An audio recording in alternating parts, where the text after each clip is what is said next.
में हमारे साथ विक्रम जी जुड़ गए हैं। विक्रम जी, आपने तो देखे हैं ये ऐसे केसेस तमाम सामने आते रहे, लेकिन अब किस तरह की इन्वेस्टिगेशन हो सकती है? क्या बड़ी मुश्किलों में फंस गए हैं रणबीर कपूर?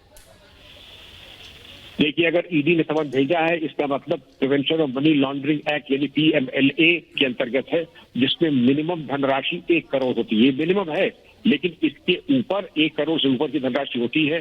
गेमिंग ऐप ये इसलिए बदनाम हो रहे हैं क्योंकि जनता से नाजायज पैसा उगाना, उनको धोखे में रखना, उनको वर्गलाना, पॉन्जी स्कीम्स के जरिए अभी आपने देखा होगा कि एक तमाम कुरीतियां हैं, वो तो एक काल कोठरी है जिसमें पेंडोरा बॉक्स, जिसमें कि पॉन्जी स्कीम से लेकर के धन उगाही के तमाम जरिए हैं और अधिकांश नाजायज है। तो उन नाजायज धन उगाही के जिन लोगों को गुमराह करके, जिसको कहते हैं गेम ऑफ स्किल और गेम ऑफ चांस, तो गेम ऑफ स्किल अगर है वो जायज है और गेम ऑफ चांस वो बिल्कुल नाजायज है। तो गेम ऑफ चांस, जिसको जुआ भी कह सकते हैं, वो कई अन्य उसके अपराध आते हैं। उसमें आता है गैम्बलिंग एक्ट, और इसके अलावा अगर धन उगाही हो रही है उसमें GST जो गेमिंग ऐप वो नहीं दे रहा है, और गेमिंग ऐप के साथ साथ GST के वायलेशन हुआ, इनकम टैक्स का वायलेशन हुआ। महत्वपूर्ण बात आपने कही है विक्रम सिंह जी, और मैं चाहूंगा कि आप कंटिन्यू करें, क्योंकि ये पैसा जो है आपने कहा गुमराह किया जाता है, गुमराह करके आम जनता से पैसा लिया जाता है और फिर उसका इस्तेमाल कैसे हो रहा है। तो ये एक बहुत बड़ी बात है कि एक छोटे व्यक्ति से लोगों को गुमराह करके पैसा लिया जा रहा है और उसका खुलासा होना चाहिए।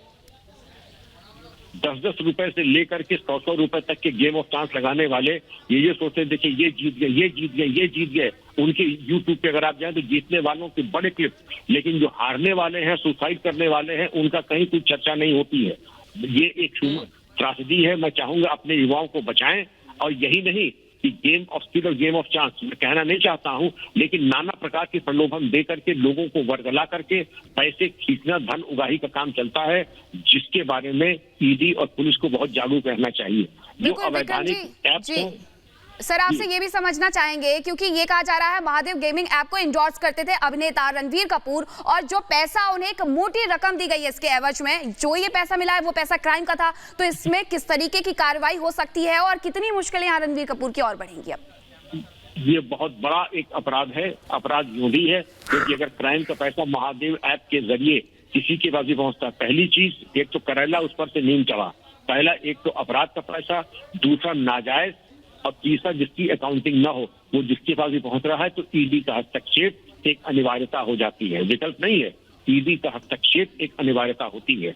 और ये भी दिखाया जाता, मुझे मालूम नहीं, लेकिन अगर ब्रांड एम्बेसडर कोई बना है और ब्रांड एम्बेसडर ने किसी अपराध की उसकी मौजूदगी से कोई अपराध और बढ़ा, तो ये भी उसकी जिम्मेदारी मानी जाती थी। आपको सोच समझ करके ब्रांड एम्बेसडर बनना चाहिए था। बिना सोचे समझे आप ब्रांड एम्बेसडर बने, आपने युवाओं को वर्गलाया, युवा उस ऐप पे गए जिसमें, क्योंकि अगर आप ब्रांड एम्बेसडर ना होते तो शायद न जाते। बिल्कुल विक्रम सिंह जी, एक चीज और मैं आपसे समझना चाहूंगा, इस पूरे मामले में रणबीर सिंह की जो संलिप्तता थी और इस संलिप्तता के बीच अब इस पूरे मामले में किस हद तक कार्रवाई हो सकती है, कैसा एक्शन हो सकता है, और ये संलिप्तता किस हद तक भी हो सकती है? ईडी का अधिकांश विवेचना जो होती है वो अभिलेखीय साक्ष्य होती है। आपका फाइनेंशियल स्टेट को ये नहीं किसी ने चाकू मारा, चाकू फेंक दिया नदी में तो बच जाएगा। यहाँ पर जो कि पैसा दिया किस ऐप से, किस अकाउंट में गया और किस अकाउंट से रणधीर के अकाउंट में गया, ये हर चीज डॉक्यूमेंटेड होती है। और लोग कहते हैं कि चाकू से बच जाता है, डॉक्यूमेंट्री एविडेंस से आदमी नहीं बच सकता है। इसके गंभीर दूरगामी परिणाम हो सकते हैं, और इसमें अब मुझे कोई भागने के या बचत के रास्ते कम दिखाई पड़ रहे हैं। विक्रम जी, एक बड़ी बात आपने यहां पर कही कि अगर कोई भी शख्स, कोई भी अभिनेता किसी भी ब्रांड को एंडोर्स करता है तो उसकी भी कहीं ना कहीं ये जिम्मेदारी होती है कि उस ब्रांड से बाकी पब्लिक पर क्या असर पड़ने वाला है, लोगों पर क्या इंपैक्ट पड़ने वाला है। रणबीर कपूर की इसी जो है दायरे में मुश्किलें बढ़ने वाली हैं। निसंदेह, अगर हम जुआ या शराब में, शराब के एडवर्टाइजमेंट भी अब बहुत सोच समझ के लोग देते हैं। शराब के इश्तेहार खुले आम अब नहीं आते, क्योंकि इसी बात को लेके कि शराब सिगरेट को बढ़ावा देना और इस तरीके के मादक पदार्थों को, तो ब्रांड एम्बेसडर को सोचना चाहिए वो किसका स्पॉन्सर कर रहा है। आपको याद होगा आज से लगभग 10 वर्ष पहले किसी चॉकलेट को एक जी बहुत शुक्रिया विक्रम सिंह जी आपका, ये तमाम चीजें साझा करने के लिए, समझाने के लिए कि आखिरकार किस तरीके से अब मुश्किलें रणबीर कपूर की भी बढ़ सकती है। यहाँ रुक रहे एक छोटे से ब्रेक के लिए, लेकिन खबरें लगातार जारी है। आप कहीं मत जाइएगा, देखते रहिए रिपब्लिक भारत।